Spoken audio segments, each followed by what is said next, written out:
ठाकरे बंधूंच्या विजयी मेळाव्यासाठी सध्या जंगी तयारी सुरू आहे। धाराशिवमधून 10 ते 15,000 कार्यकर्ते रवाना होणार आहेत। दोन्ही ठाकरे बंधू एकत्र यावे ही सध्या कार्यकर्त्यांची इच्छा आहे।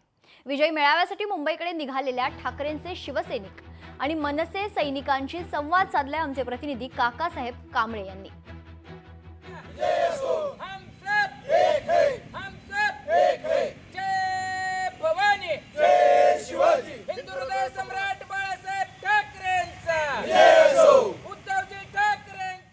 मुंबईमध्ये होणाऱ्या उद्धव ठाकरे आणि राज ठाकरे यांच्या मेळाव्याची धाराशिवमध्ये जय्यत तयारी चालू आहे। माझ्यासोबत मनसे सैनिक आणि शिवसैनिक आहेत। काय सांगाल, आता जोरदार तयारी झाली, कधी निघणार आहेत?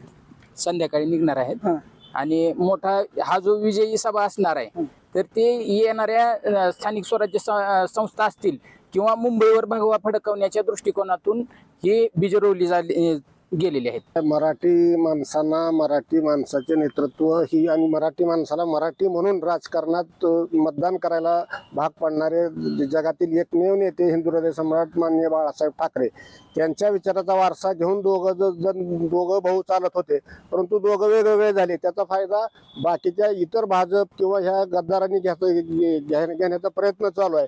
त्यामुळं देर आहे पर दुरुस्त आहे। अतिशय आनंद वाटतोय। दोन्ही बंधू एकत्र येत आहेत।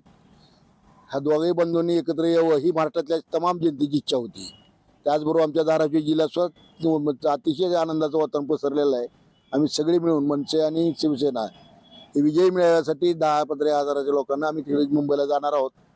आई जगदंबेला प्रार्थना करणार आहोत की ह्या दोघांची युती कायम राहो, मराठी माणसाच्या हितासाठी आवश्यक आहे। महाराष्ट्रामधून दोन्ही ठाकरे बंधूंना एकत्र आणण्यासाठी बरेच प्रयत्न झाले, परंतु शेवटी शिवसेनेचा मुद्दा मराठी आहे, हिंदुत्वाचा आहे, मनसेचा मुद्दा हिंदुत्वाचा आणि मराठीचा आहे।